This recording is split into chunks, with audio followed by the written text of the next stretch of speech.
साम्राज्य, सामान्यांचा असामान्य आवाज। सोलापूर शहरातील 32 जणांविरुद्ध हद्दपारची कारवाई।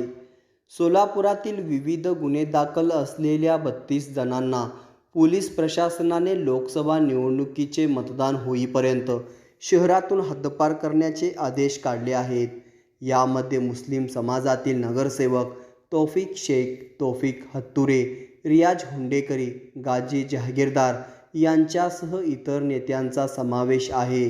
तसेच काँग्रेसमधील अंबादास करगुळे या युवा नेत्याचा समावेश आहे। याबाबत जिल्हा सरकारी वकील प्रदीप राजपूत यांनी या संदर्भात अधिक माहिती दिली। सोलापूर शहरामध्ये लोकसभेच्या सार्वत्रिक निवडणुका असल्याने सोलापूर शहरातील काही आरोपींच्या हातून एखादा गंभीर स्वरूपाचा आणि कायदा व सुव्यवस्थेचा प्रश्न निर्माण होऊन सार्वजनिक शांतता भंग होण्याची शक्यता असल्याने काही आरोपींच्या विरोधात त्यांची समाजामध्ये दहशत असल्यामुळे आणि त्यांच्या दहशतीमुळे सर्वसामान्य नागरिक हे त्रस्त असल्यामुळे सोलापूर शहरातील पोलीस उपायुक्त भाग 1 आणि भाग 2 यांनी मिळून संयुक्तरित्या या ठिकाणी 32 आरोपींच्या विरोधात सोलापूर शहरातून हद्दपारीचा आदेश पारित केलेला होता आणि त्यांना आदेश दिलेले होते की 27/4/2024 चे संध्याकाळी 6 वाजलेपासून ते 7/5/2024 चे म्हणजे इलेक्शन नंतर रात्री 12 पर्यंत शहरामध्ये वास्तव करू नये किंवा प्रवेश करू नये अशा पद्धतीचे आदेश त्यांना पारित करण्यात आलेले होते। सदर आदेश पारित करण्यापूर्वी त्यांना रीतसर नोटिसा बजावण्यात आलेल्या होत्या।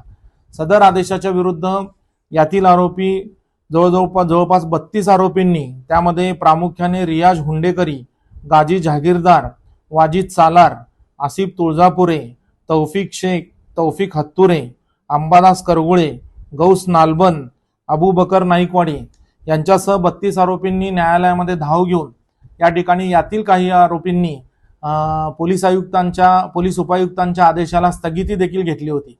यामध्ये सरकार पक्षाच्या वतीने आम्ही स्वतःहून हजर होऊन त्या सर्व याचिकांवर पोलिसांचे आणि महाराष्ट्र शासनाचे म्हणणे सादर केले आणि युक्तिवाद सादर केला की हे जे अर्जदार जे आहेत, ज्यांची हद्दपारीचा आदेश झालेला आहे, ते त्यांचा न्यायिक हक्क म्हणजे फंडामेंटल राईट जो आहे तो भंग झालेला आहे आणि हा आदेश एकतर्फी व अन्यायकारक असल्याचं त्यांनी न्यायालयाला कथन करून तो आदेश रद्द करावा अशी मागणी न्यायालयाकडे केलेली होती।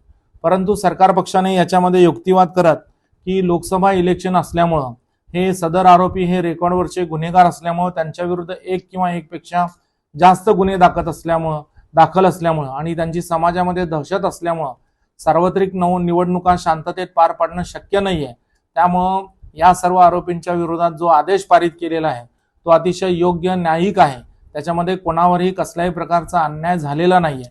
त्याच पद्धतीनं ज्यावेळेला हा आदेश पारित केला त्यामध्ये असं देखील म्हणलेलं होतं की ज्यावेळेला निवडणुका आहेत म्हणजे 7/5/2024 रोजी निवडणुका आहेत, त्या निवडणुकीच्या कालावधीमध्ये या सर्व आरोपींना म्हणजे एकूण 32 लोकांना जरी हद्दपारीचा आदेश केलेला असला तरी त्यांना सकाळी 9 ते 12 या वेळेमध्ये येऊन त्यांच्या मतदान केंद्रावर मतदान करण्याचा अधिकार त्यांना दिलेला होता, तशी परवानगी दिलेली होती।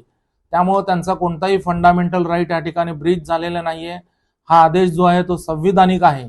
त्यामुळे तो आदेश योग्य असल्यामुळं या अर्जदारांच्या याचिका रद्द करण्यात याव्या अशी मागणी जिल्हा सरकारी वकील कार्यालयाच्या वतीनं या ठिकाणी सोलापुरातील जिल्हा व सत्र न्यायाधीश श्री योगेश राणे साहेब यांच्या समोर केली असता सरकार पक्षाचा युक्तिवाद ग्राह्य धरून या सर्व 32 आरोपींनी जी याचिका या ठिकाणी दाखल केलेली होती ती याचिका अमान्य करण्यात आलेली आहे।